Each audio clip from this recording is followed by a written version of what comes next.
US films present. प्रेम से बोल ना बाबा भूतनाथ की।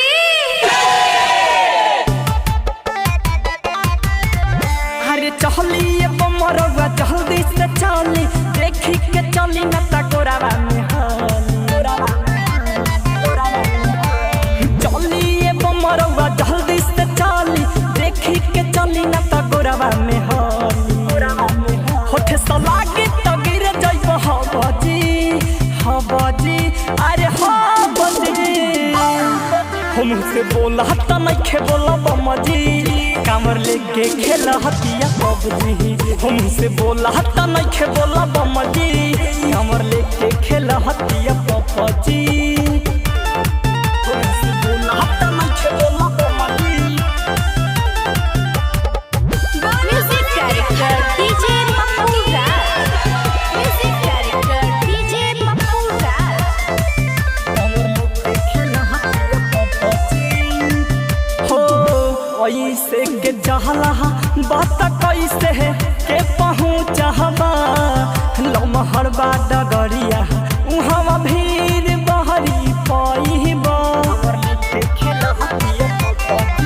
हो ऐसे के चला बात कैसे है के पहुँचबा, लमहर बा डगरिया उहाँ भीड़ बहरी पैबा। हो गिरता झलप मैं करा के धानी, नहता बैठ के आराम तैका खानी। हो हमरा बतिया के मानब तू कबजी कबजी हाँ कबजी। हमसे बोला त नइखे बोला बमजी, लेके कांवर खेला हतिया पपजी। हमसे बोला त नइखे बोला बमजी, लेके कांवर खेला हतिया पपजी। हमसे बोला त नइखे बोला बमजी। म्यूजिक डायरेक्टर डीजे पप्पू राज।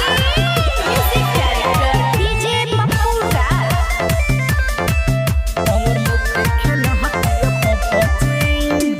धीरे धीरे चला ना तू चला हो झटक के, कहावर से जलावा गिरता हवे हो छला के।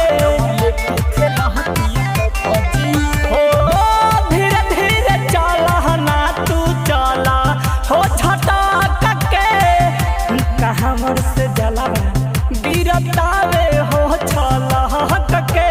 प्रजापति राम कुमार बात कहता, शिव शंकर मुनायन से चुपचाप चलता। हो धीरज के कष्ट हरी सहबदी सहबदी अरे सहबदी। मुँह से बोला त नइखे बोला बमजी, लेके कांवर खेलत बारी पपजी। हो मुँह से बोला त नइखे बोला बमजी, लेके कांवर खेलत बारी पपजी। यूएस रिकॉर्डिंग स्टूडियो ढाका।